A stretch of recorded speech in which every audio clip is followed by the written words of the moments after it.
ang nagpaparumi sa tao. Muling tinawag ni Jesus ang mga tao at sinabi sa kanila, "Makinig kayong lahat sa akin at unawain ang sasabihin ko.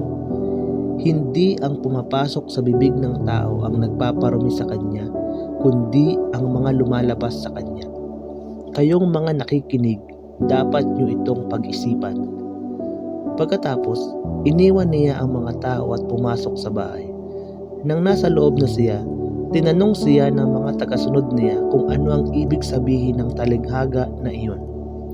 Sinabi ni Jesus sa kanila, "Bakit? Hindi niyo pa rin ba naiintindihan? Hindi niyo ba alam na anumang kainin ng tao ay hindi nakapagparumi sa kanya, sapagkat anuman ang kainin niya ay hindi naman sa puso pumupunta, kundi sa kanyang tiyan at idudumi rin niya iyon?"